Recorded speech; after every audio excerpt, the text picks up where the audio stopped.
আপনি যদি বিগিনার কোনো এডিটার হয়ে থাকেন অথবা পুরনো কোনো এডিটার যে অন্য কোনো সফটওয়্যারে কাজ করতেন, মাত্র প্রিমিয়ার প্রো শেখা স্টার্ট করেছেন এবং এখানে কিভাবে লোগো অ্যাড করতে হয় এটা আপনি জানেন না, তাহলে আপনার জন্য এই ভিডিওটি। তো চলুন কিভাবে লোগো অ্যাড করতে হয় তো দেখে আসা যাক। সো আমি এখানে প্রিমিয়ার প্রো সফটওয়্যারটি ওপেন করে নিয়েছি এবং এখানে একটা ভিডিও নেওয়া আছে। তো এখন যেটা করতে হবে, আমাকে একটা লোগো আনতে হবে। তো সিম্পলি এখানে ক্লিক করে আমি আমার প্রজেক্ট থেকে লোগোটি ইম্পোর্ট করতে পারি, অথবা আপনারা চাইলে আপনাদের পিসি থেকে এভাবে যে কোনো জায়গা থেকে একটা লোগো আপনারা আনতে পারেন। সেভাবে ড্র্যাগ করবেন অ্যান্ড ড্রপ করলে এটা চলে আসবে।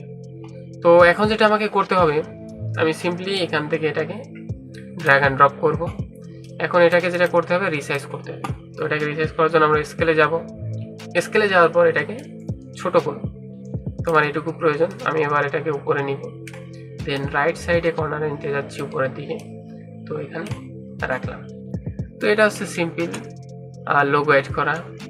এখন যদি চান আপনি এই লোগোটাকে একটু অ্যানিমেট করতে, তো সেটা করার জন্য আপনি এটাকে সিলেক্ট করবেন, ইফেক্ট কন্ট্রোলসে আসবেন, দেন পজিশন অ্যান্ড স্কেলে একটা কি ফ্রেম লাগাবেন।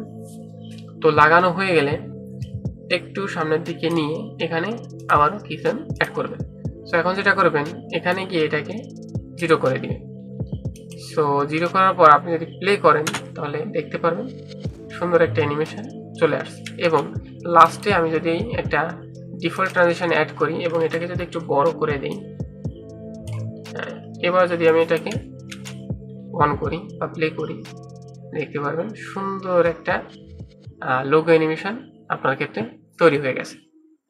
সো এটা আসলে অনেক সহজ জিনিস। আপনারা চাইলে এটাকে অন্যভাবেও এডিট করতে পারেন, বা যেটাকে বলে অ্যানিমেশন দেওয়া, অ্যানিমেশন দিতে পারেন বা ইফেক্ট অ্যাড করতে পারেন। সো সেটা করার জন্য আপনাকে বারবার এগুলোকে নিয়ে প্র্যাকটিস করতে হবে এবং এগুলো নিয়ে কাজ করতে থাকতে হবে। আসলে এডিটিং হচ্ছে এক্সপেরিমেন্টের ব্যাপার। আপনি যত বেশি এক্সপেরিমেন্ট করবেন আপনার এডিটিং স্কিল তত বেশি বাড়বে। সো দেখা হচ্ছে পরবর্তী টিউটোরিয়ালে। ধন্যবাদ।